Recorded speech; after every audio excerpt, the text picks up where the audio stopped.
Bonjour à tous, ravi de vous retrouver dans Smart Job. C'est le rendez-vous quotidien de l'emploi sur Bismart. Expertise, débat, analyse. Évidemment, je vous présente notre cercle RH. Tous les vendredis, c'est nos experts. On va s'intéresser à l'actualité. Il y a le plan jeunesse, on va le commenter. Et puis ce plan de relance européen, on en parlera dans quelques instants. Working Progress, avec des entreprises, des startups qui innovent. Elles seront sur ce plateau. Et puis bien dans son job, on s'intéresse au management de transition. Oui, mais qu'est-ce que c'est que donc ce management de transition? On va tout savoir dans quelques instants. Après le JT présenté par Cécilia Sévry. Bonjour Cécilia. Bonjour Arnaud. Les PME tablent sur une baisse de 15% de leur chiffre d'affaires cette année. C'est ce qui ressort d'une étude de BPI France, enquête réalisée auprès de 5500 dirigeants d'entreprises entre mi-mai et mi-juin. Une baisse d'activité liée évidemment à la fermeture réglementaire des établissements pour la moitié d'entre eux. 29% citent des difficultés à produire avec la même efficacité en raison des mesures sanitaires. Mais d'après la Banque publique d'investissement, près de la moitié des PME jugent leur trésorerie suffisante pour affronter la crise. Premier rendez-vous salarial annuel pour Amélie de Montchalin. La ministre de la fonction publique rencontre aujourd'hui les syndicats de fonctionnaires. Un baptême du feu pour les syndicats qui prévoit d'aborder plusieurs sujets cruciaux. La revalorisation du point d'indice est en tête de liste. La valeur du point est gelée depuis 10 ans, à 2 exceptions près, en 2016 et 2017. Enfin, la DARES publie la 4e édition de l'enquête ACEMO spéciale Covid, réalisée avec l'appui de l'INSEE. Le sujet, l'activité et les conditions d'emploi de la main-d'œuvre pendant la crise sanitaire. En juin, l'activité poursuit sa reprise. Seuls 1% des salariés sont encore dans une entreprise dont l'activité est totalement arrêtée, après 5% en mai, 12% en avril et 19% en mars. Le retour des salariés sur site se poursuit également. À la fin du mois, 6 salariés sur 10 travaillaient sur site. Le chômage partiel complet diminue sensiblement. 7% des salariés étaient dans ce cas fin juin, après 13% fermés. Enfin, le télétravail est moins fréquent qu'en mai. Il représente 1/6 des salariés. Voilà pour les informations d'aujourd'hui, Arnaud. Merci Cécilia. On se retrouve lundi pour un nouveau JT. Bien dans son job, je vous le disais, c'est le management de transition. Oui, le management de transition. Nous sommes avec Éric Audouin, directeur associé en charge de la Practice Service chez Delville Management. Bonjour. Un des leaders de ce management de transition. Oui. D'abord, une question très simple. C'est quoi le management de transition ? C'est impliquer en fait un dirigeant, un manager de transition sur une durée très courte dans une entreprise. Donc une durée qui peut aller de 4 mois à 12 mois en fonction du poste et de la mission. Alors, c'est très intéressant parce qu'on est dans une situation post-Covid avec des dirigeants qui se réorganisent, qui repensent leur stratégie. Comment on pourrait les définir? C'est quoi? C'est des mercenaires, c'est des pompiers, c'est des médecins, c'est des psychologues? Ils viennent en urgence. Venez, j'ai besoin de vous. Alors, ça va dépendre des besoins. Aujourd'hui, on voit que sur les besoins qu'on a des entreprises, 1/3 des besoins sont des besoins pour pallier à une urgence. On va l'appeler l'urgentiste, qui vient remplacer quelqu'un en congé maternité, un départ au pied levé. Au pied levé.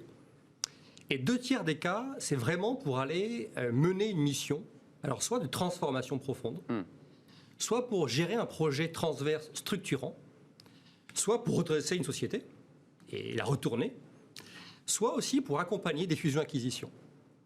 Mais c'est vrai que la durée de ces missions-là sont des missions qui peuvent durer de 9 à 12 mois, voire plus aujourd'hui. Et on le voit aujourd'hui, post-Covid, où pendant le confinement, on a vu pratiquement que 50% de nos missions en cours étaient prolongées. Parce qu'il y a un besoin de prolonger. Il y a un besoin de prolonger. Il y a aussi aujourd'hui certains de nos clients qui avaient anticipé de recruter en CDI une personne. Et cette personne ne vient plus. Le poste potentiellement a été gelé. Et pour autant, il faut gérer une situation, une crise, un projet. Et donc, le mener à bien. Il faut quand même préciser pour nos téléspectateurs que c'est du management de haut niveau, c'est du DRH, c'est du directeur financier. Ce sont des cadres de haut niveau qui, auparavant, avaient eu des responsabilités importantes. C'est-à-dire que d'un mot sur la sélection des profils, c'est un travail incroyable que vous faites. Alors, vous avez raison de le spécifier. Aujourd'hui, sur nos missions de transition, on va impliquer essentiellement des dirigeants, des managers qui sont aujourd'hui sur des postes de direction, comité exécutif, comité de direction. Il se peut parfois que nous ayons des missions de N-1 ou N-2 sur des besoins très spécifiques Par exemple, un responsable paye. Il faut gérer la paye. Voilà. Il y a un besoin. C'est vital. C'est vital, il y a un besoin. Mais c'est vrai qu'aujourd'hui, dans nos missions que nous menons, nous sommes aujourd'hui un acteur dit premium, C'est ça. indépendant, et surtout un pure player basé à la fois en France et à l'étranger. À Londres hein, aussi, vous avez un bureau. Alors, on a démarré en même temps entre Paris et Londres en 2010, puisqu'on a aujourd'hui 10 ans. On devait fêter nos 10 ans cette année. Joyeux on va anniversaire. attendre un peu, merci. Mais nous avons donc 4 bureaux, Londres, Lille, Paris et Lyon. Donc très aussi régional, avec des partenariats au niveau de l'Europe, puisqu'aujourd'hui 20% des missions qu'on gère sont des missions hors de France. C'est ça. Donc là, le cadre que vous allez recruter chez vous va partir dans un pays européen. Absolument. Il peut Dans une partir- filiale. Alors, soit une filiale, soit une PME, soit une ETI. Par exemple, nous avons impliqué un dirigeant pour une PME avec un fonds d'investissement en Belgique pour redresser l'entreprise. Récemment, en Allemagne aussi, pour booster l'activité commerciale sur le marché. En Pologne, avec un directeur financier qui vient restructurer une filiale en difficulté. Et parfois aussi un peu plus loin, pays de l'Est, Singapour, Amérique du Sud de temps en temps. Mais c'est vrai qu'aujourd'hui, il y a un développement assez fort de ce métier sur ces fonctions de dirigeants et managers. Les managers, Hein, oui, et alors. managers. Il y a 3 arguments. Il y a la réactivité, vous l'avez évoqué. Réactivité, c'est important. On vous appelle, il faut trouver. Entre- Flexibilité, Ouais. agilité. Ouais. Ça, c'est ce qui permet, je dirais, à l'entreprise de dire tiens, je fais appel à votre entreprise. Mais les cadres qui viennent, qu'est-ce qu'ils cherchent, eux? Parce qu'après tout, ils étaient DRH, ils auraient pu rester dans leur poste, en CDI, dans des fonctions plutôt agréables. Pourquoi ils viennent chez vous? Qu'est-ce qui leur plaît? C'est le côté agile, je travaille 9 mois, je m'arrête Alors, il y a plusieurs raisons, et puis C'est intéressant. il y a plusieurs profils. Mais première raison, c'est indépendance. Indépendance, autonomie, Bien sûr. choix de la mission, choix du secteur d'activité aussi.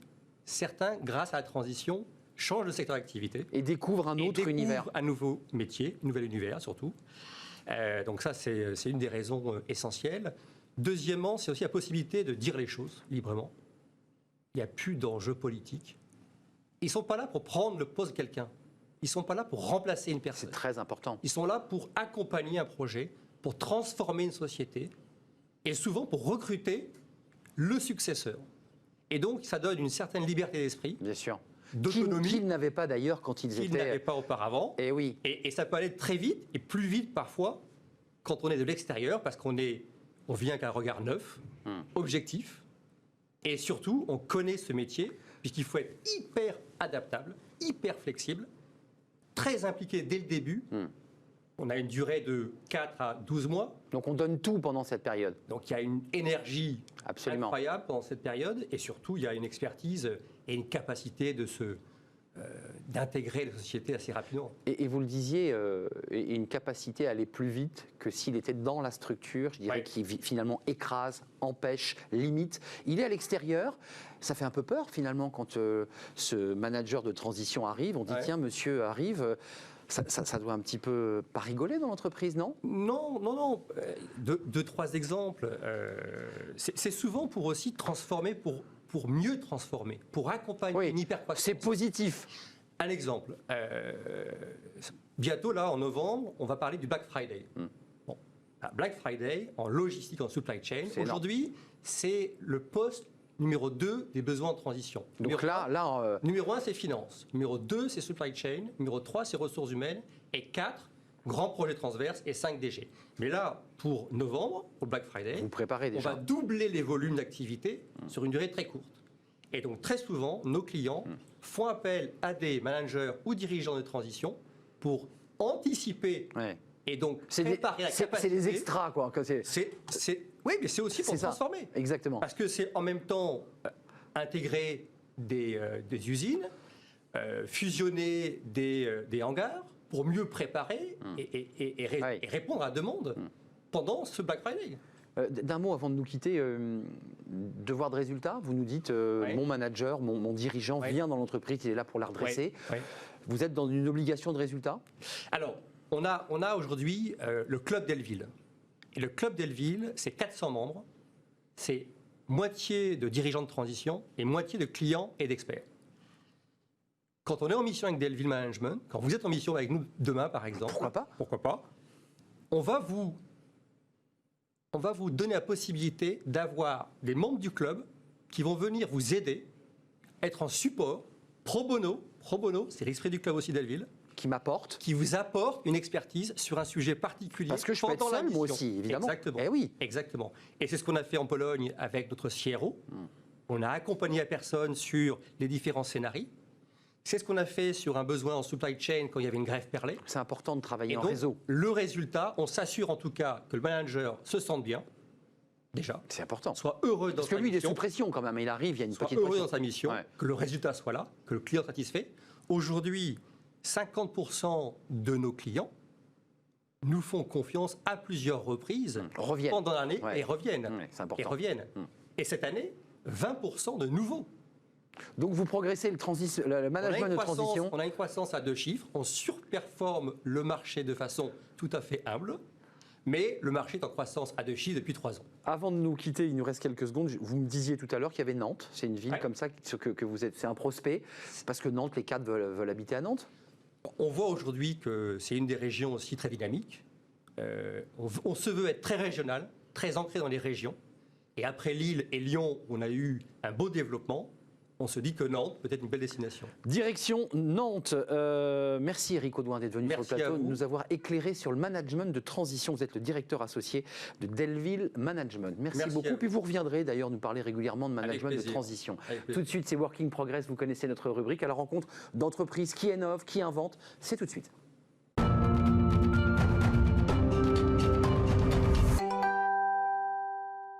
Working Progress, c'est tout de suite avec Jérémy Cléda, comme chaque jour. Bonjour Jérémy, cofondateur de Welcome to the Jungle. Alors, on a balayé beaucoup de sujets. Là, aujourd'hui, on s'intéresse à l'égalité homme-femme. C'est un sujet dont on parle depuis très longtemps, mais qui revient là aujourd'hui dans l'actualité. On en parle beaucoup dans la société, puis on en parle aujourd'hui dans l'entreprise, avec votre invité, justement. Oui, exactement. Le sujet de la parité au travail, c'est un sujet clé. On pourra d'ailleurs en revenir, mais le confinement a été une épreuve difficile, je pense, pour ce sujet en entreprise. Mais l'idée, c'est aussi de s'offrir un peu de perspective et voir comment ce sujet de parité, il peut aussi fonctionner pour des très grandes entreprises. Ce n'est pas juste un sujet de petite entreprise. On est avec Elisabeth Richard. Bonjour Elisabeth. Bonjour. Je crois qu'on vous a confiné depuis Barcelone. Vous êtes la directrice de la coordination et de l'animation des réseaux chez Engie. Et notamment, vous êtes en charge du réseau des femmes. Alors, Engie a pris un énorme engagement, c'est d'avoir 50% de femmes managers pour 2030. C'est un gros défi, un gros engagement. Comment vous êtes venu à le prendre et comment vous allez progressivement y arriver ? Alors, en fait, le sujet de la parité et le sujet de la place des femmes chez Engie, c'est une longue histoire. Et ça fait plus de 15 ans qu'on travaille sur ce sujet. Alors évidemment, c'est un sujet de tous les instants, de tous les moments. Et nous, déjà, il y a plus d'une dizaine d'années, on avait déjà dépassé la loi Copé-Zimmermann, puisqu'on était à 63% de femmes dans le conseil d'administration. Je vous rappelle que la loi Copé-Zimmermann, c'est 40-60, donc vous imaginiez qu'on était hors la loi et qu'il a fallu, pour la première fois dans une entreprise, nommer un homme à la place d'une femme. Donc imaginez, nous, la démarche dans laquelle on est depuis bien des années. Alors évidemment, ça fluctue, nos groupes se transforment, donc ça va, ça vient, et il faut faire extrêmement attention à chaque instant dans nos transformations à préserver la place des femmes. Donc oui, le président du conseil d'administration, Jean-Pierre Clamadieu, le conseil d'administration et l'ensemble du comité exécutif a souhaité qu'on ait 50% de femmes managers d'ici 2030. Ça paraît loin, mais finalement c'est très proche. La parité absolue, oui, c'est quelque chose d'important et d'exemplaire. Pour une boîte comme la vôtre, avec autant de personnes, c'est demain. Et d'ailleurs, avec le confinement, on voulait un peu avoir votre feedback là-dessus de ces derniers mois. Le sujet du management des femmes, c'est évidemment un sujet important. On a vu que le télétravail, les sujets de promotion dans un contexte comme celui-ci, revenaient un peu sur le devant de la scène. Comment ça s'est passé chez Engie et qu'est-ce que vous avez pu constater ? Alors, le télétravail, c'est une formidable opportunité, en fait, pour l'ensemble des salariés dans toutes les entreprises. C'est une très belle opportunité. La chose là, c'est que pendant le confinement, évidemment, le télétravail n'était pas dans les mêmes circonstances. Quand vous avez des enfants, quand vous avez une famille, quand vous avez des parents, parce qu'il y a des gens qui avaient des parents avec eux pour prendre soin d'eux, là, ça a été beaucoup plus compliqué. Lorsque vous êtes en télétravail 2 jours par semaine, ce qui est le cas chez Engie, on a un accord là-dessus, évidemment, on était chez nous, seuls, à travailler sur des notes stratégiques, à répondre à nos mails, à faire des calls tranquillement. Là, ça a été une autre option, ça a été un peu plus compliqué.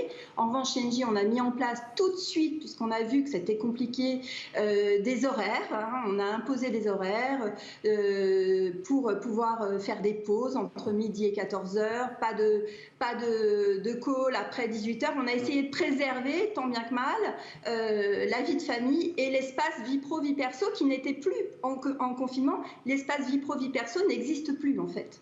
Et ça a été toute la reconstruction et c'est l'enjeu. Moi, je suis à la tête de pas mal de réseaux de femmes en dehors et d'entreprises.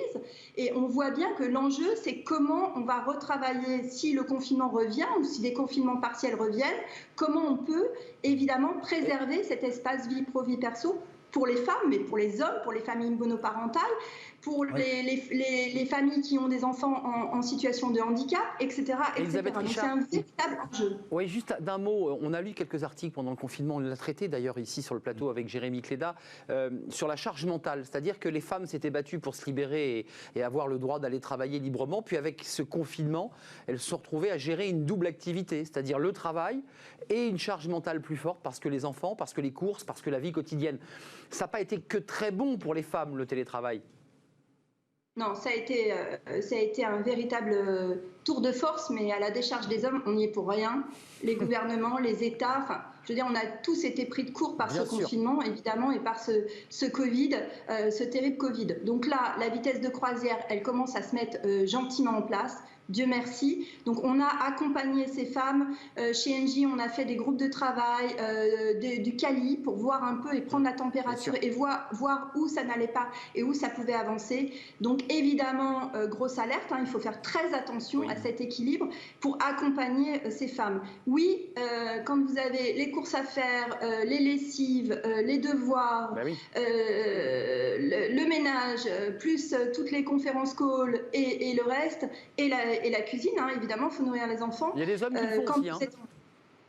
Pardon ? Il y a des hommes qui le font aussi. Oui, bien sûr, c'est ce que je dis. En fait, la charge, elle est réelle, même pour les familles monoparentales. Il y a des jeunes papas qui se sont retrouvés avec des enfants face à cette situation. En fait, je pense que ce confinement et ce télétravail forcé, entre guillemets, je le dis bien entre guillemets, a été aussi une opportunité pour montrer combien la charge était importante pour les femmes. Ce que c'est qu'une charge familiale. 80% de la charge familiale pèse encore sur les femmes en France. C'est pas rien. Et donc moi, peut-être une dernière question avant de finir, parce que c'est vrai qu'on a parlé beaucoup de choses qu'on peut mettre en place dans l'entreprise une fois que les femmes finalement y sont déjà. Mais je sais que vous avez aussi réfléchi à l'amont. On voit que les écarts, les discriminations peuvent arriver avant dans les process de recrutement, dans la manière dont on envisage les postes. Est-ce que c'est aussi quelque chose sur lequel vous avez envie de continuer de travailler, de renforcer ? Alors, je vais vous dire, on a 2 opportunités formidables en France. Vraiment, depuis 1 an, on a un index qui s'appelle l'index Pénicaud. On ne progresse qu'en mesurant. Et ça, il y a donc le fait de travailler sur les rémunérations à tous les niveaux des femmes ou des écarts, hommes-femmes, peu importe, dans un sens ou dans l'autre, véritablement va attirer les talents. C'est-à-dire que l'index est sorti l'an dernier. Aujourd'hui, les entreprises du CAC et du SBF 120, maintenant les ETI et les entreprises de moins de 50 salariés s'y mettent. En vérité, en France, on a un formidable outil avec ces 5 indicateurs qui vont permettre de mesurer et de rééquilibrer en 5 ans, à peu près comme la loi Copé-Zimmermann, les choses. Et ça, c'est un levier énorme. Merci. Ça, c'est un premier point. Allez, un deuxième point. Le deuxième point, c'est d'avoir une ministre en charge des droits des femmes, de l'égalité des femmes, qui vient de l'entreprise. C'est une opportunité pour les entreprises. Elle sait parfaitement ce qui se passe en entreprise, sur les écarts salariaux, sur les discriminations à l'embauche, sur l'égalité des chances. Et là aussi, avec Elisabeth Moreno, je pense qu'on va pouvoir faire des choses aussi avec elle et tricoter et broder haute couture ce qu'on pourrait faire pour la place des femmes et pour tout simplement, on va dire, réduire les écarts. L'important, c'est pas de confronter les femmes et les hommes, c'est de réduire les écarts. Plus on réduira, mieux ça sera pour les générations futures et pour attirer les talents. Merci Elisabeth Richard, très engagée sur cette question. On souhaite qu'elle vous entende alors. Et exactement, que les ministres qui nous regardent vous entendent. Vous êtes une actrice de ce dossier de l'égalité homme-femme en charge de cette question chez Engie. On a été concernés évidemment parce qu'on a entendu les courses, le ménage. Ça concerne aussi les femmes, mais les hommes. Tout de suite, Travailler demain avec Jérémy. On s'intéresse à Kokoroé.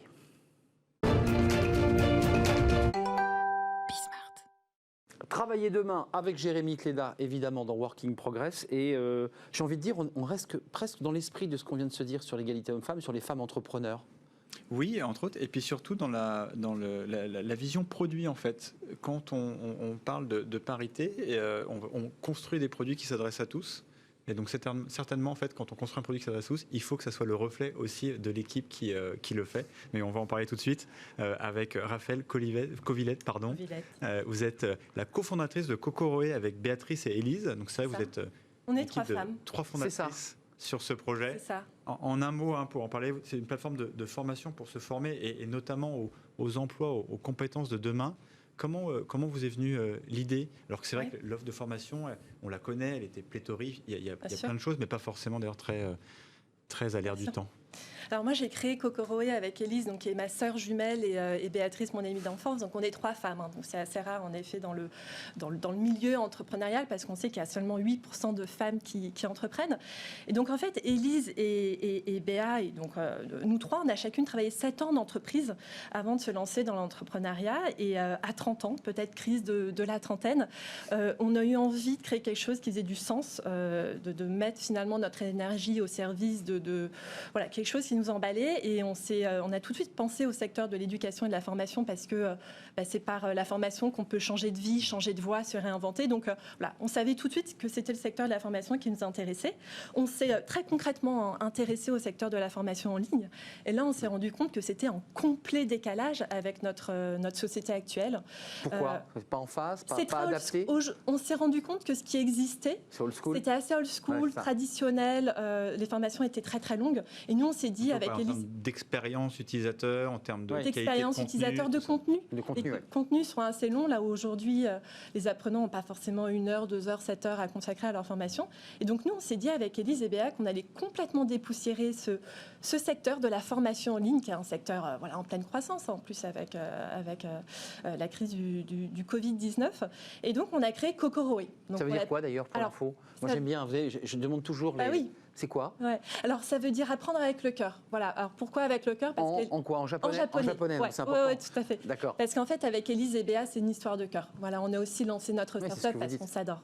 Et donc on s'est dit, on va complètement dépoussiérer ce secteur qui est assez old school, traditionnel, et on va créer une plateforme de formation en ligne aux compétences de demain. Donc c'est principalement les soft skills, les compétences de demain, la capacité d'apprendre à réapprendre, de dépasser l'échec, de sortir de sa zone de confort. C'est vraiment ce qu'on va rechercher aujourd'hui en entreprise.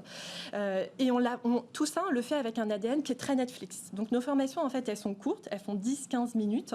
Et en fait, même l'habillage un petit peu. Même l'habillage, on est sur fond noir. Fond noir, exactement. Ouais, tout à fait. Ouais. Et en fait, on distille des éléments de séries et de films dans nos formations. Donc les collaborateurs, les apprenants prennent du plaisir à se former et réintègrent la formation petit à petit dans leur quotidien.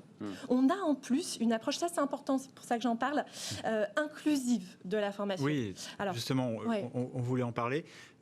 On en discutait juste avant, un détail important. Vous avez 50% des personnes qui incarnent ces formations qui sont des femmes. Ouais. Un sujet aussi, vous disiez, c'est qu'il y a beaucoup de formations où on voit un peu toujours les mêmes personnes, c'est toujours les mêmes stéréotypes, et du coup, il y a un décalage qui se crée entre la formation et la personne qui va la voir et qui ne va pas se retrouver dedans. Qui s'y retrouve pas. Est-ce qu'on n'a pas besoin d'inclusivité aussi dans le contenu lui-même, dans la manière dont on le fait? C'est ça. Je pense qu'il y a plein de choses à mettre en place pour avoir plus de parité homme-femme au sein de l'entrepreneuriat, des entreprises, enfin bon bref. Mais on peut chacun aussi finalement agir à notre niveau. Et nous, Kokoroé, on s'est dit... C'est dans le produit. C'est dans le produit. Nos formations, alors que principalement aujourd'hui sur le marché, vous allez voir que les formations en ligne, elles sont principalement représentées par des hommes blonds de 40-50 ans.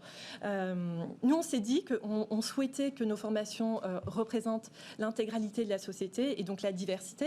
Et donc, en effet, nos formations sont représentées à 50% par des hommes, par des femmes, issus de diverses origines, jeunes, moins jeunes.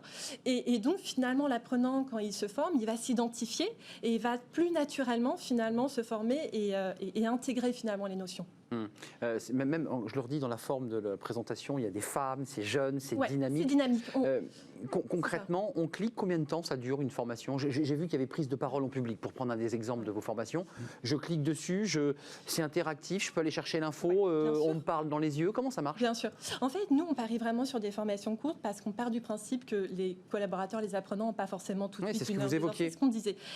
Donc, pour cette formation, c'est une formation qui dure environ 10 minutes et on travaille sur une diversité de formats. Vous allez avoir bien évidemment de la vidéo, mais pas que. On parie également beaucoup sur le podcast. Là, avec la période du Covid-19, du confinement, le podcast a explosé. Nous, on va proposer aussi... Quand je veux, je peux voilà, écouter. vous formez. On est vraiment pluriformat. Vous avez également des articles, vous avez également des livres qu'on conseille pour aller plus loin. Bref, un bouquet de ressources pédagogiques plus ou moins longues, mais qui vont vous permettre d'apprendre finalement de façon différente. Peut-être un mot pour finir, Raphaël. Ouais. Là, on parlait des apprenants, des personnes qui utilisent Kokoroé. Un mot sur les entreprises, parce que ce que les gens ne savent pas aussi, c'est que ces entreprises qui vont offrir, enfin, d'une certaine manière, mettre à disposition Kokoroé à leurs équipes, est-ce qu'elles sont conscientes des sujets de biais, d'inclusion que vous citiez dans les contenus? Et est-ce que c'est un message qui leur parle et qui leur donne envie d'aller un peu plus loin que ce qu'ils faisaient avant? C'est sûr. Alors, c'est un point très intéressant. Et en effet, donc, nous, on a vraiment deux positionnements. C'est-à-dire qu'on accompagne globalement, je dirais, les entreprises pour former leurs collaborateurs. Donc, aujourd'hui, on a plus d'une centaine d'entreprises qu'on accompagne, donc ETI, CAC 40, PME. Voilà. Et en effet, en parallèle, on a une approche B2C plutôt sociale et inclusive. Et ce que vous dites, Jérémy, est très intéressant. L'approche inclusive, elle est de plus en plus forte. Nous, on a des entreprises qui nous demandent, parce qu'on est également créateur de contenu de formation, qui nous demandent également de créer des formations sur des thématiques hyper inclusives. Là, typiquement, en septembre, on va lancer une formation sur la thématique LGBTQI+. Voilà, ça, c'est complètement nouveau pour les entreprises. Il y a un an, on les avait, nous, approchés pour créer... et c'était non. Et là, donc ça avance. Ah, c'est complètement, ça avance. La thématique de l'inclusion, elle est clé. Merci Raphaël Kovilette. J'ai appris un mot, Kokoroé, parler avec le cœur en japonais, qui est votre entreprise, une entreprise faite par des amis, 3 amis et des sœurs. Voilà, Kokoroé. Merci Jérémy. Passez un agréable week-end évidemment. On se retrouve lundi à lundi, évidemment, pour un prochain numéro de Working Progress. Merci de nous suivre. C'est le cercle RH tout de suite. Vous savez, c'est le vendredi. C'est le cercle des experts et on va balayer l'actualité. Il y a plein de choses. Il y a le plan de relance européen, évidemment, et puis le plan jeune. Est-il suffisant, évidemment, pour sauver cette génération Covid? C'est tout de suite.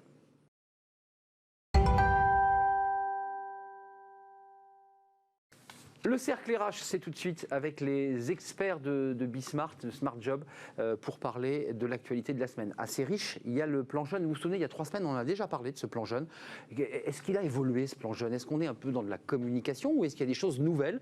On va essayer d'en savoir plus dans quelques instants. Puis il y a eu ce bras de fer européen, ce plan de relance. Ça devait durer une journée, ça a duré 4 jours. Il y aura des aides directes, il y aura des prêts à rembourser.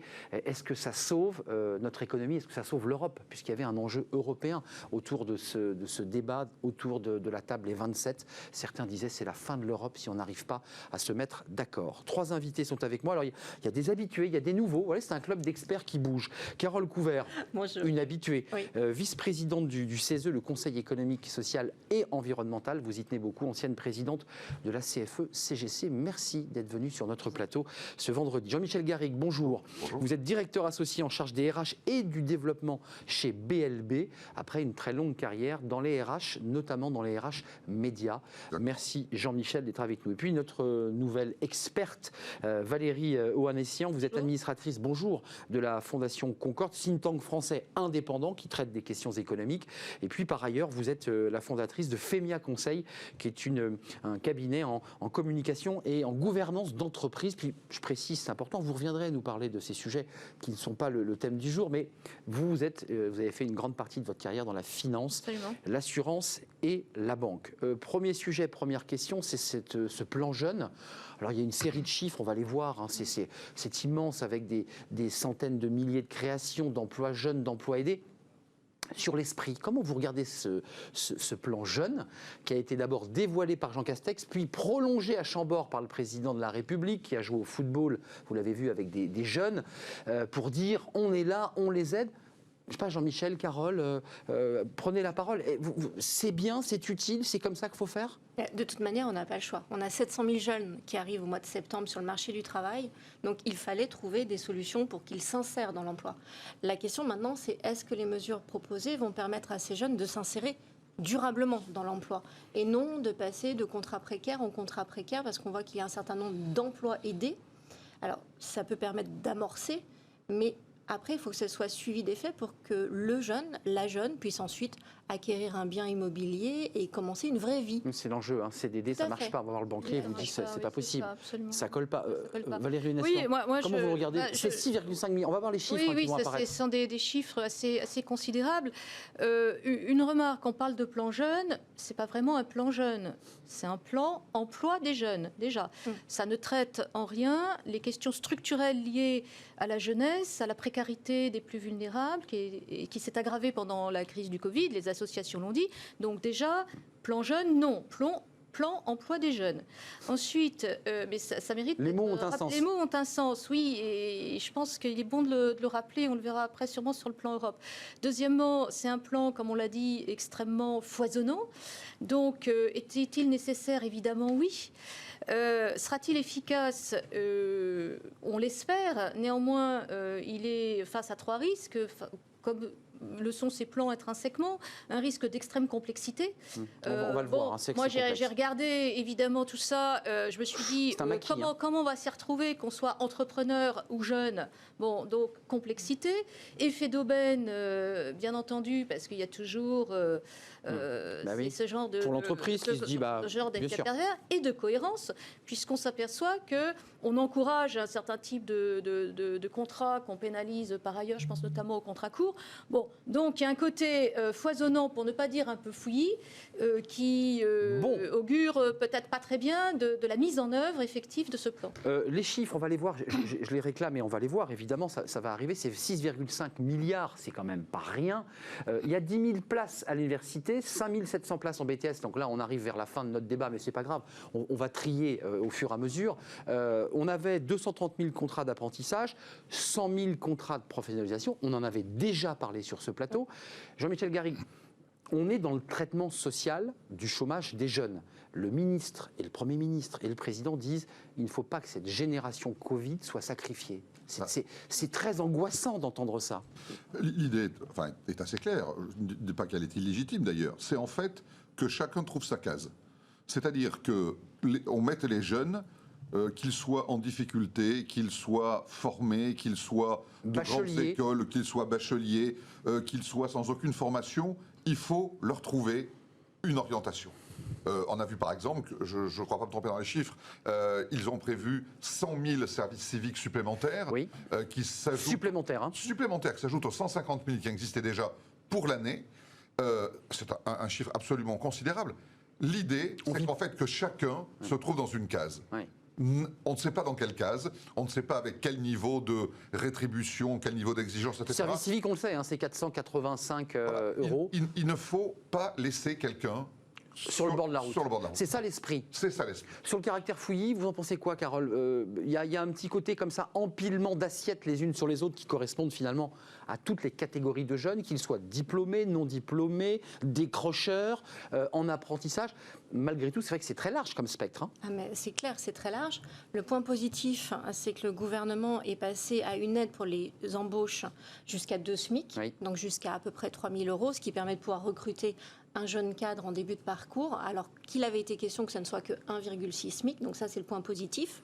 Il y a également tous les emplois qui sont proposés pour le secteur associatif. On va le voir, ça c'est... Alors, c'était un thème, c'est les emplois aidés, Carole Couvert. Non, je ne sais pas, on va voir ce chiffre. Mais Dans la période du Covid, la sphère associative, toutes les associations ont beaucoup souffert. Vous avez vu, on les appelle les parcours emploi compétences. Exactement. Alors on change les noms, mais ça revient au même. Oui, mais là, du coup, je vais prendre la casquette 2 secondes de vice-présidente d'un club de rugby, puisque... Attends, on vous découvre. Oui, c'est une autre facette de l'activité. Voilà, le ballon ovale. Donc, d'un club de rugby qui évolue en Fédéral 1, qui est l'AS Mâcon Rugby. Bah oui, un petit peu de publicité au passage. Exactement. Notre business model pendant la crise a été éprouvé, puisqu'un club de rugby, ça fonctionne avec des partenariats financiers. C'est une entreprise avec des aussi, bien sûr. Exactement. Oui. Et donc, avoir des propositions de ce type pour la sphère associative, c'est intelligent, sous réserve, encore une fois, que ces emplois aidés débouchent sur de réelles embauches derrière. Il faut vraiment qu'on pense à cela et qu'on ait ce souci de la durée pour les jeunes et de l'insertion réelle sur le monde sur le marché du travail. Là, Jean-Michel Garrigue et Valérie Le Oanessian. fraîchisme, il est là. Emploi aidé, c'est un sujet explosif. Oui. Dans une entreprise, on peut imaginer, c'est loin d'être toujours le cas, mais on peut imaginer que quelqu'un qui débute une formation dans une entreprise, qui commence un CDD, il sait se faire apprécier, le besoin existe, ses chances de rester dans l'entreprise, ses chances d'être sur un chemin durable sont beaucoup plus importantes que dans nombre de formations ou de contrats de service civique dont je parlais à l'instant. Une fois que c'est terminé... Là, c'est la rustine. Une fois que c'est terminé, souvent, le jeune se retrouve... de nouveau sur le bord de la route. Exactement au même niveau qu'avant, avec peut-être un peu plus de formation, une expérience un peu plus marquée, etc. Mais là, il y a déjà dans ce type de plan, forcément, des objectifs et des enjeux différents selon la catégorie à laquelle vous appartenez. Valérie Oanessian, quand même, la Fondation Concorde, que je suis depuis longtemps, sur les emplois aidés, elle avait déjà réagi à moult reprises, parce que ce n'est pas la première fois qu'on invente un nom, un acronyme, pour dire globalement, on aide les emplois. C'est la solution ou pas, les emplois aidés? C'est évidemment pas une solution pérenne. Face à une situation d'extrême urgence, on peut comprendre l'utilisation de ce type d'outils. Le problème, et ce sera pareil pour le plan européen, c'est de ne pas faire porter à des mesures ce qu'elles ne sont pas capables de donner. Et c'est là où il y a un biais et une certaine malhonnêteté intellectuelle et politique qui nous emmènent dans le mur parce que ça nous empêche de voir loin. Moi, sur ce plan, il était absolument impensable de ne rien faire compte tenu de la situation. Donc, 700 000 jeunes, on a un peu raclé les fonds de tiroir, on a rebaptisé certaines choses qui marchent, d'autres qui marcheront un peu moins bien, c'est pas grave, on fait et c'est ce qu'il faut faire. Maintenant, dire c'est le plan jeune, non. Et c'est là où il y a un problème qui est pas simplement un problème de mots, mais un problème de conception et de vision. Sur ce plan, moi, je voudrais juste insister quand même sur la partie apprentissage qui est extrêmement importante et qui est très aidée. Et 230 000 contrats d'apprentissage. Absolument, avec un système qui va permettre, si j'ai bien compris, à l'entreprise la première année... elle paye rien. Voilà, elle paye rien. Donc ça, je trouve que c'est plutôt bien. Oui, ça, et puis, si je puis me permettre un petit coup de griffe Concorde, allez, je suis là pour ça. Ces aides directes aux entreprises, ça veut dire quoi? Ça veut dire qu'il y aurait peut-être quelque part un petit problème sur le coût du travail d'une manière générale. D'une manière indirecte, on vient baisser le coût du travail par des aides. C'est quand même ça que vous dites qu'il faudrait mieux baisser le coût du travail tout de suite sans avoir d'aide. Et s'il y avait une démarche un peu cohérente et stable et lisible, on y gagnerait peut-être en stabilité plutôt que d'arriver en pompier et de baisser sous cette forme. Bon. On prend et on redonne. Donc c'est système de vase communicant et c'est assez pénible. Ça vous fait sourire, Carole Couvert, mais c'est un débat qui est posé à chaque fois qu'on parle des emplois aidés. C'est pas la première fois qu'on utilise cette technique de l'emploi aidé. Certains disaient, mais attendez, baissons le coût du travail et n'ayons pas un système d'usine à gaz où d'un côté on prend pour redonner derrière. Oui, c'est vrai que c'est compliqué. La seule chose, c'est que pour baisser le coût du travail, ça passe d'abord par des négociations avec les partenaires sociaux qui sont dans un processus qui est plus long et qui là ne pourrait pas répondre à l'urgence de l'arrivée massive de ces jeunes sur le marché du travail. Donc je pense que les deux doivent se faire en parallèle. Mais du coup, ça va poser la question du plan de relance français que l'on va découvrir le 24 août, annoncé par Édouard Philippe Jean Castex en Conseil des ministres. Carole Couvert. Par Jean Castex en Conseil des ministres le 24 août. Et il va falloir voir comment les deux s'articulent. Parce que embaucher des jeunes, oui, même s'il y a des aides, il faut quand même en face avoir des commandes, avoir des perspectives, de la visibilité solides. Et de la confiance. Le plan de relance, parce que je ne veux pas qu'on se quitte sans en parler, il nous reste 11 minutes, on a le temps d'en parler. Ça a duré longtemps, les Français observaient cette espèce de bras de fer, de mouvement de couloir, on ne comprenait pas très bien, les frugaux, la France qui s'est battue. Et au final, vous allez le voir sur ces chiffres, on a abouti à, je dirais, une poire coupée en deux entre des aides directes et des prêts à rembourser. La France va demander 40 milliards qui ne sont toujours pas arrivés, dont 20 milliards, je fais le lien évidemment directement, dont 20 milliards, dit Jean Castex, consacrés aux jeunes. C'est pas rien quand même là aussi. C'est au-delà de l'aspect communication et empilement qu'on évoquait, c'est quand même pas rien de mettre le paquet à ce point-là sur les jeunes. C'est vrai, mais je crois que je l'ai dit dans une dernière émission. Demain, on rase gratis. Ce que je veux dire par là, c'est qu'on parle des 40 milliards comme si c'était déjà dans notre poche. Ils sont censés arriver entre 2021 et 2023. Oui, ils ne sont pas arrivés encore. Hein. Les critères d'attribution ne sont pas encore définis. Les modalités de remboursement ne sont pas encore définies pour la partie prêt. Donc, on fait comme si l'argent était déjà disponible, alors même qu'on ne sait pas à quelle source on va être mangé. Il y a même des économistes qui disent, je ne suis pas assez compétent pour juger de ce commentaire, mais qui disent qu'en fait la France va devoir payer davantage qu'elle ne reçoit. J'ai même vu un économiste qui disait on va recevoir 40 milliards et on va devoir payer 66 milliards. On a le même chiffre qui a été repris par Jean-Luc Mélenchon dans l'hémicycle en expliquant que c'était une catastrophe. D'ailleurs, c'est un chiffre qui est commenté, qui n'est pas tout à fait... Vous en pensez quoi de ce plan de relance ? Parce que il y a quand même, on le redit sur ce plateau régulièrement, Bismart, c'est la chaîne du business, des entreprises. La confiance, elle est la clé. Quand on annonce ce genre de chiffres, est-ce qu'on remet comme ça de la confiance dans le moteur de l'entreprise et des chefs d'entreprise ? Ils se disent, bon après tout, voilà, ça tient, il y a de l'argent. Moi, je pense qu'on ne remet pas de la confiance, on remet éventuellement un peu d'espoir, mais on ne remet pas de la confiance. Pourquoi ? Parce que ce plan de relance, c'est un plan d'urgence. Et là, je dirais un peu la même chose que pour les jeunes. Il est évident qu'il est bienvenu compte tenu de la situation qu'on connaît. On a parlé d'accord historique, et c'est un accord historique au sens propre du terme, sans précédent, ça n'a jamais existé. Ça a remis de l'huile dans les rouages du couple franco-allemand qui s'est retrouvé sur un terrain de créativité, de négociation, et qui a emporté, et d'entente, parce qu'à un moment donné, le couteau sous la gorge étant là, vous savez, il n'y a rien de mieux que ce genre de solidarité. Mais c'est ce que j'appellerais une solidarité négative.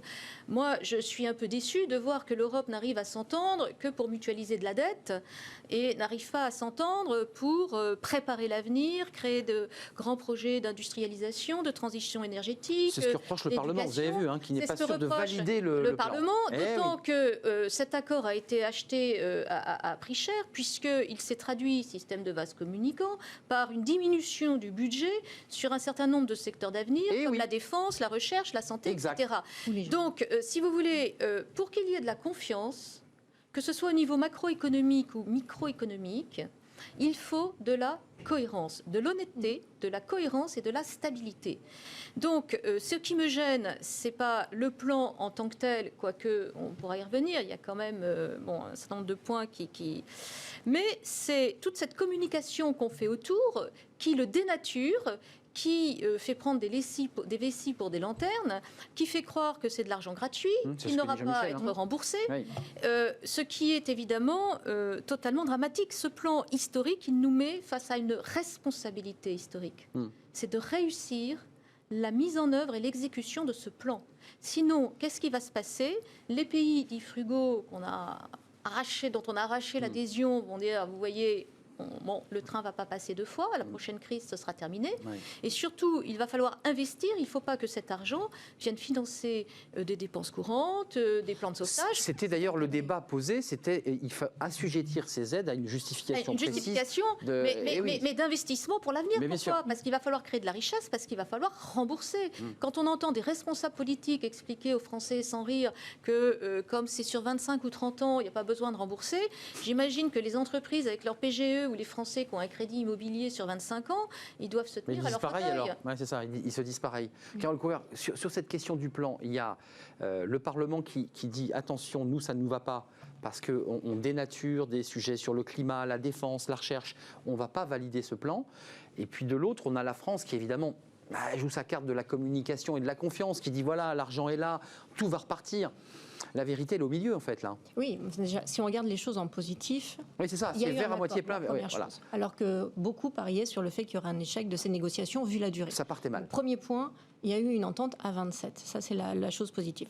Second point, je pense que ce que vous aspirez de vos vœux, à savoir une Europe plus forte, une Europe plus structurée, une Europe qui commence à reconstruire des choses, que ce soit une Europe de la défense, une Europe industrielle, avec une vraie stratégie, un vrai plan de programmation industrielle, pourra peut-être arriver dans une deuxième étape. Parce que finalement, que ce soit les subventions ou les prêts sont assortis de demandes à chaque pays d'un programme national de réforme qui doit être présenté et qui doit répondre à 3 orientations définies par la Commission européenne. Donc ces plans vont arriver, certains sont plus en avance que d'autres. On a vu l'Allemagne a déjà présenté un plan de relance au mois de juin. Nous, ce sera fin août. En tout état de cause, ça va donner une idée. En fait, c'est la feuille de route qu'il faudra montrer à l'Europe, c'est la patte blanche. Mais là, ça va être la feuille de route, ça va être en fait une mosaïque de feuilles de route. Et je pense que l'intérêt dans une deuxième démarche, c'est que l'Europe compile toutes ces feuilles de route pour faire sa propre feuille de route. Et rapprocher l'Europe des citoyens, entre autres, redonner confiance aux chefs d'entreprise, défendre l'emploi et en même temps défendre un ensemble qui a la capacité de discuter avec la Chine et les États-Unis robuste.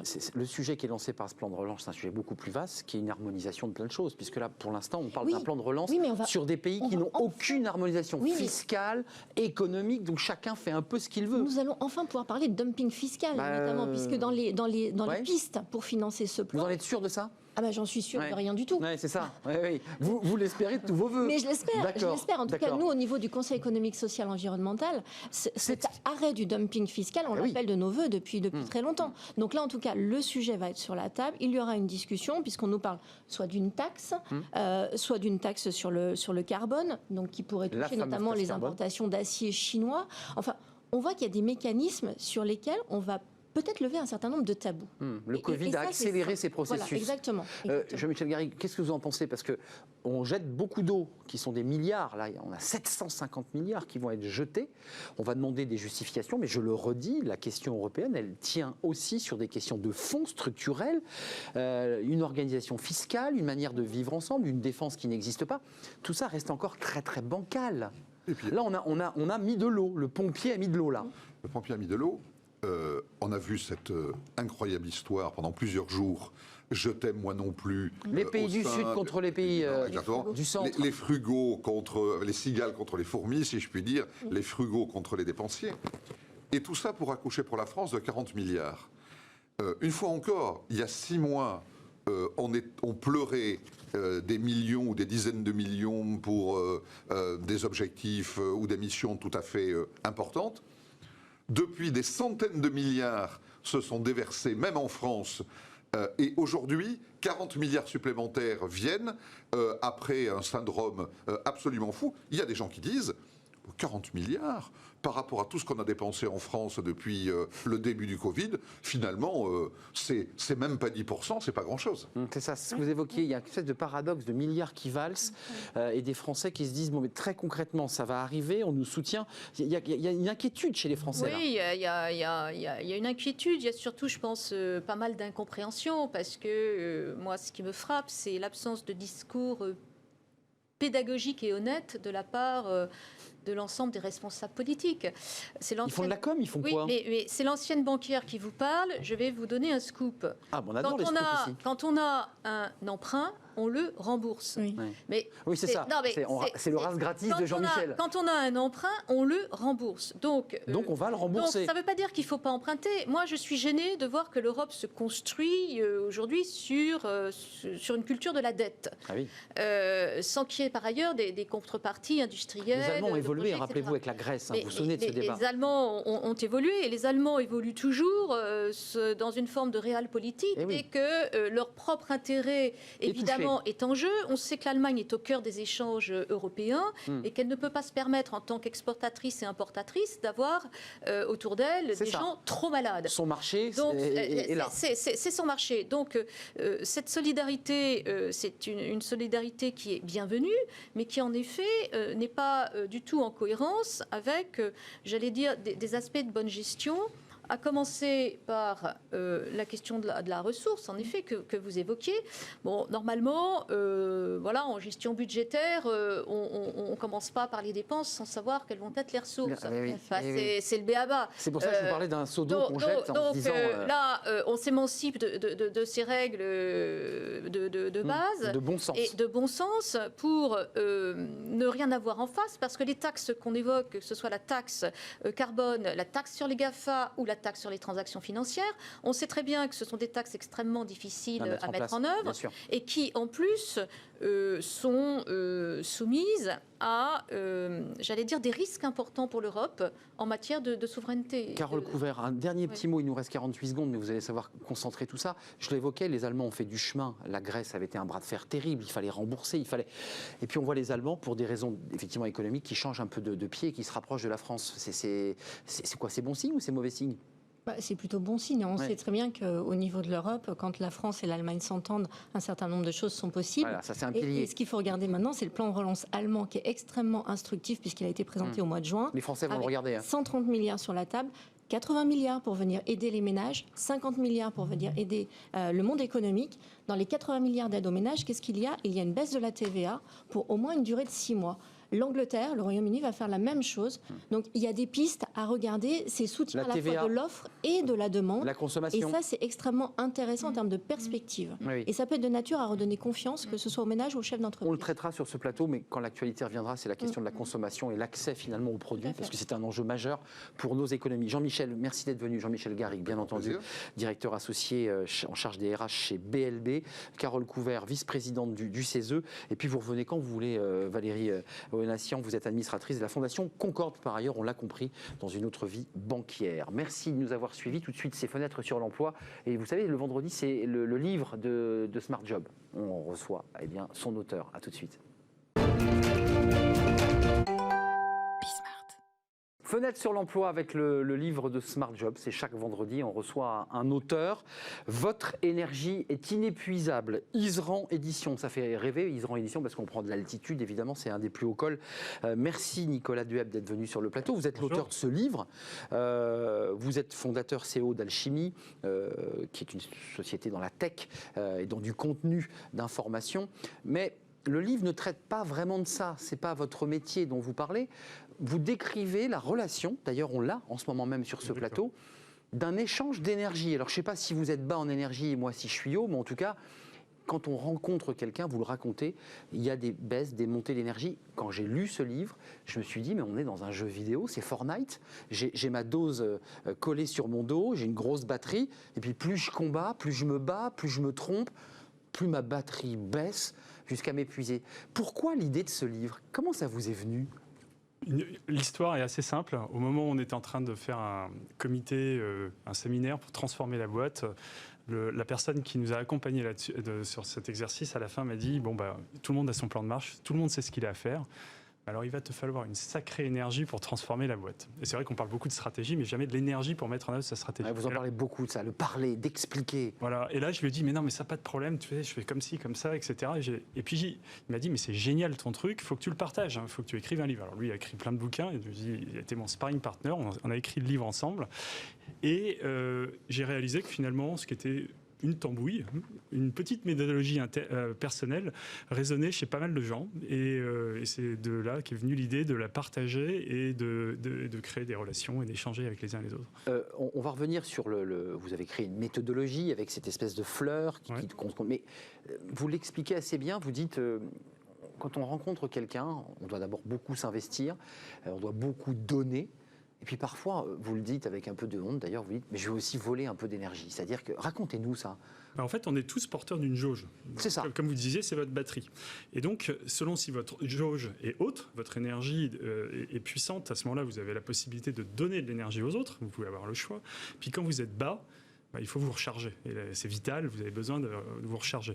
On va chercher de l'énergie. Voilà. Et en fait, moi-même, en tant qu'entreprise, mais ça marche aussi en tant que mari ou père de famille, Mais il ne faut pas aller se recharger sur les gens qui sont autour de vous. Vous n'allez pas vous recharger sur votre femme, vous n'allez pas vous recharger sur vos enfants, vous n'allez pas vous recharger sur votre équipe. Donc à ce moment-là, comment on va pouvoir... On va où alors? Comment on va se recharger par soi-même? On va faire du vélo? Alors, c'est là que dans la méthodologie, il se pose pas mal de points. C'est déjà de réaliser que, vous parliez de notre échange. Est-ce que notre échange, à l'issue des quelques minutes qu'on va passer ensemble, est-ce qu'on a eu un échange positif et donc on a créé une synergie et on est monté? Ou finalement, vous-même, vous étiez bas et vous avez essayé de me voler mon énergie. Alors, j'essaie. Là, on pense plutôt à tous à ces réunions où vous démarrez et vous savez déjà au bout de quelques instants que la personne vous parle et qu'elle est déjà en train de vous pomper votre énergie. Et vous le dites, sentez vidé à la fin. Un collègue qui vient vous parler de ses problèmes, c'est fatigant. Voilà, et puis vous sentez qu'il n'y a pas de dynamique ou quand vous êtes sur l'open space, celui qui s'incruste à côté de vous, qui commence à vous... Et donc prendre conscience de tout ça, c'est déjà de mettre un peu des bouchons sur les fuites parce qu'en fait, à la fin de la journée, vous n'avez pas fait grand-chose, mais vous avez l'impression d'être vidé parce que tout le monde est venu vous taper. Vous parlez de votre vie personnelle aussi, parce que vous rentrez d'une journée de dingue, vous êtes en train de restructurer la boîte, vos enfants évidemment vous sollicitent, vous avez 3 enfants je crois, vous le racontez. 4 maintenant. Et vous dites, il y a des moments j'ai plus la force quoi. Et ça c'est difficile parce qu'on se sent coupable. Alors en fait c'est un exercice d'humilité, c'est-à-dire qu'au moment où vous n'avez plus l'énergie, vous devenez un prédateur potentiel. Et ça, il faut en avoir conscience. Et donc moi-même, dans la boîte, quand il y a des moments donnés, ça se passe mal, vous n'avez pas les contrats, tout est difficile, vous allez avoir une parole malheureuse, vous allez prendre de l'énergie aux autres sans vous en rendre compte. Et en tant que dirigeant ou en tant que manager d'équipe, vous créez une onde de choc qui va se répercuter et vous allez passer toute la journée du lendemain à réparer finalement l'onde de choc que vous avez générée la veille. Donc, en fait, la vraie question, c'est à ce moment-là d'en prendre conscience et se dire, je vais faire autre chose pour aller me recharger. Donc, moi-même, fan de vélo, je vais sauter sur mon vélo. Douiserand, effectivement. Bien sûr, non, mais j'essaie de comprendre pourquoi. Mais il nous reste peu de temps et j'en suis absolument désolé parce que votre livre est riche, il faut le lire. C'est à la fois des conseils pratiques, des méthodologies très concrètes et puis cette idée quand même qu'on vit tous de se dire, je vais à ce dîner professionnel où je partage un moment avec ma famille. Et en fait, vous passez votre temps dans ce livre à arbitrer. Alors c'est un peu la référence aux jeux vidéo que vous avez donné tout à l'heure. Il y a un peu des points de vie. C'est ça. Il y a des phases où vous perdez des points de vie, il y en a qui gagnent. Donc quand vous en avez beaucoup, vous avez la marge de manœuvre. Et en fait, la réalité, c'est qu'on est plutôt tous confrontés à une idée que, assez souvent, surtout à l'issue de ce confinement, qui nous a quand même coûté beaucoup d'énergie, le retour est compliqué, les tensions sur le marché de l'emploi, etc. Donc comment on se protège, comment on arrive à prendre conscience de sa jauge. Voilà, c'est un peu c'est des exercices, c'est des anecdotes, c'est beaucoup de concepts, et puis ça à retrouver sur énergie-inépuisable.com où on va ensemble. Et puis moi, je suis très preneur des échanges puisque depuis 3 mois qu'il est sorti maintenant, beaucoup de gens me partagent leurs expériences et donnent envie de faire la tome 2 avec les expériences des uns et des autres. Vous avez bien raison parce que j'imagine qu'il y a de l'interactivité à travers les exemples que vous donnez. On s'y retrouve dans ce livre. Je ne suis pas coach, je ne suis pas psy, il n'y a pas de leçon, c'est une invitation à la réflexion et que chacun perfectionne sa propre méthode. Oui, ce n'est pas un livre de coaching, je le montre, votre énergie est inépuisable. Je ne sais pas si on l'a vu à l'antenne en banc-titre, comme on dit, voilà, votre énergie est inépuisable. C'est pas un livre de coach, c'est un livre très en chair, très vivant, dans lequel on se sent bien, où l'énergie est positive, parce que c'est intéressant aussi. C'est le but du jeu. C'est le but du jeu. Je précise, je ne vous l'ai pas dit tout à l'heure, vous êtes le vice-président de Croissance Plus, parce qu'en plus de vos activités d'écrivain et de chef d'entreprise, vous avez aussi à vous occuper de Croissance Plus, et parfois à rater des dîners avec vos enfants. Donc c'est pour ça qu'il faut bien gérer son énergie. Bien gérer. Il faut s'intéresser à la petite fleur aussi. C'est intéressant entre le sport, la vie personnelle. Et tous les jours mesurer sa jauge et se faire des exercices pour arriver à être dans la...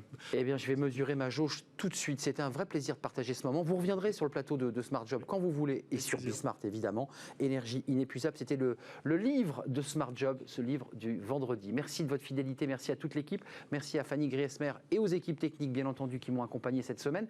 Et puis on se retrouve lundi pour de nouvelles aventures. D'ici là, portez-vous bien, puis allez bien régulièrement sur Bismart, Smart Job, réagissez sur les réseaux sociaux. Bon week-end.